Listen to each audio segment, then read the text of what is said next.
grew up acting. I grew up in Playbox, so I was acting since I was about 4 years old. And it was the only thing I ever really thought I'd do was to act. I admire actors. I think actors are terrific. So few things give young people imaginative, creative power like that.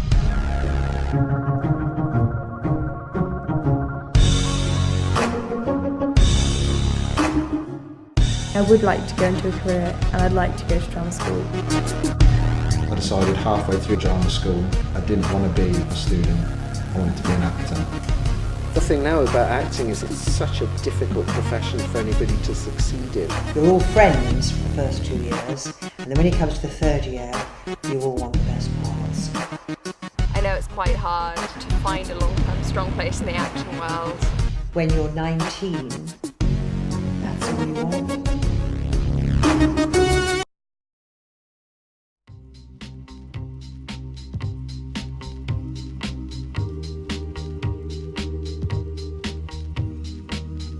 Playbox is a youth theatre based in Warwick primarily. That's where the Dream Factory is, which is sort of like the centre. I first got involved when I was 9. It was recommended to us by a friend, us being me and my sister. I was 7, so I didn't really hear about it. My mum did. My mum was like, oh, your friends are going, maybe you should go too. And I did, and my friends stopped, and I just kept going, and I got more and more involved. You learn so much from just being in Playbox and having such lovely and caring and experienced directors. The whole thing now about acting is it's such a difficult profession for anybody to succeed in. And if they do succeed in it, a few months later they may be, out of work. So I don't know if I'd recommend anybody to go into acting unless they wouldn't have it any other way.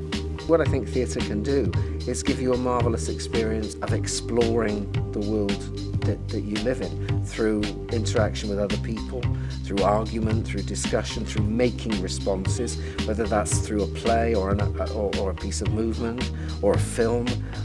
It gives you a way of articulating your ideas, and for some people that's the best way of doing it. Have you ever wondered, well I have, about how when I say red, for example... I am aware of several alumni members that are all over the world really doing all sorts of exciting projects.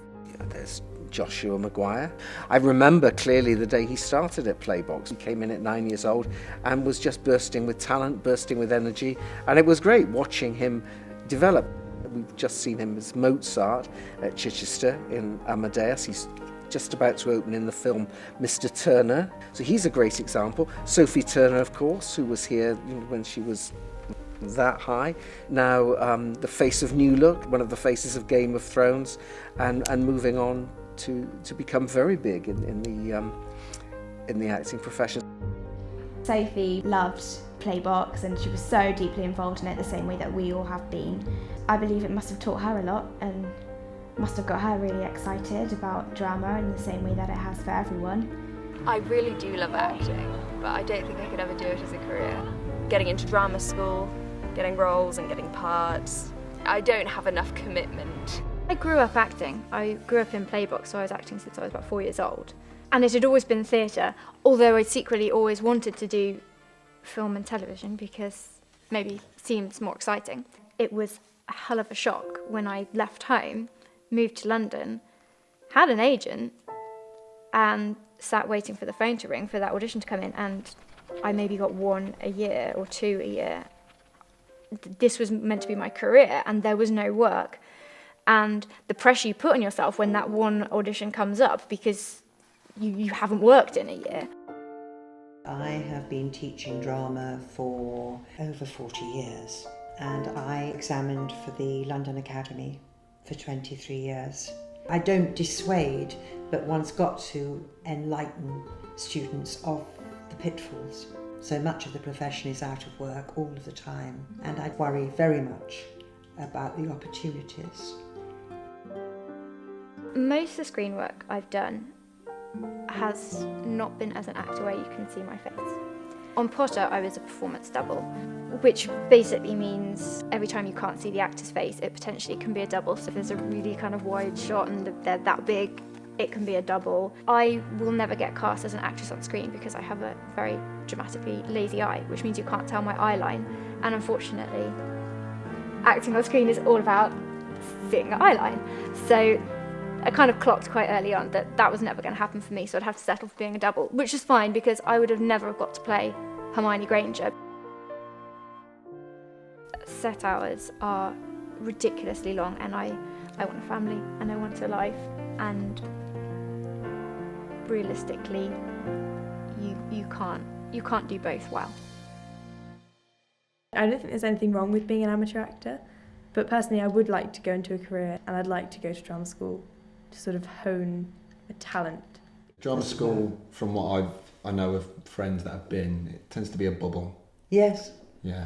You're very safe in drama school. I had a friend that went to Italia Conti, and in the first year they didn't do any shows to anyone outside of the school. I don't understand that. Some people. I think actually, Ben, that's quite a good idea as well, because you're not really ready. You really need to examine all aspects of that training.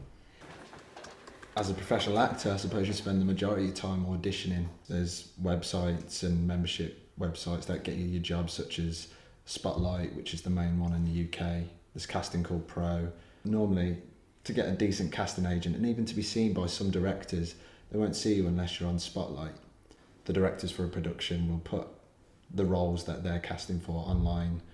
Your agent will see if you're right for that role. Even if you're not right for it, they put you up for it sometimes because it's the money. You've got so many extras, in films and television that there's a very good chance that you'll get extra work. It's not bad money. Adverts as well, commercials. Yes, commercial ads. You can earn a year's salary in 2 days doing a commercial. People in Playbox have opportunity to audition for professional film, theatre, television. I was with the agency The Book at Playbox, and I sent off a self-tape from the audition script that they sent to me. I got the part, and I filmed for an amazing, strange 2 weeks down in Wales. The director of Petition County is called Raphael Crombez. He's from the Belgian International Film School, I think. It was his final year there, and it was his final piece, and he's entered it into various film festivals. It was just an amazing experience. It's given me insight into sort of another area of the acting world. Previously I'd just been theatre. But now I've had this experience. I've realised that I would like to pursue that more if I can. The book, we set it up because we had a lot of casting directors coming to Playbox wanting kids for films. So we thought we'd set up the agency, and then we know the children who are interested in being cast in professional work. But it's also to give them a realistic impression of what the industry's like before it actually matters. I was 9 years old, and my mum said, "We have been asked if you'd like to send a photo of yourself in and potentially be in this massive film called Alice in Wonderland, and it's a Tim Burton film, Mariella, and Johnny Depp's even in it. How exciting is that?" But stupidly, as a 9-year-old, I wasn't fazed. I was like, nah, I'd rather not. So then it was a matter of sending in photos and seeing if I looked like the main Alice, Mia, who was playing lead role. And apparently I did look like her, and I had her eyes, which was lovely. So then it was travelling up to London, and I think I had about a couple of auditions, and then I got the part. I got a huge impression. I was just a naive 10-year-old, and I had no idea about anything that would happen backstage or how the whole thing fitted together. So I filmed on set, and then I also filmed on a green screen, which was mind-blowing. It was a huge studio, and it was all completely this huge bright neon green everywhere. Sort of made your head ache after a while, and it was just constantly busy. So many people were involved, so many people were holding stuff up and sorting things out and being told to do this or that, and it was just buzzing with crew. She's very close with her dad, who unfortunately dies, but you don't get to see all that bit. Afterwards, I just remember thinking, oh great, that's me set. I've been in a film now. People are going to be calling me up all the time. Didn't quite work out like that. I did audition for quite a while and I still wanted it. But again, I think I was quite naive about how it would work out. I kind of want the kids on the agency to realise that you don't get an audition every week, and you might be perfect for a part. It doesn't necessarily mean the casting director is going to call you in. I mean, it really is tough, and it's grossly unfair. And if you can cope with the wealth of disappointments that are going to come your way and still maintain the passion, then that's fine. But then, starting high school, I remember falling in love with all sorts of other things. I still always going to love drama. I did drama GCSE and I'm doing drama A-level, and obviously I'm addicted to Playbox. I think as long as I'm involved in drama and acting in that way, then I'll be happy. If you're going to wake up on your 40th birthday and not be acting and say you've wasted your life because that's what you wanted to do, then you must do acting. You have to be absolutely made of steel to do it.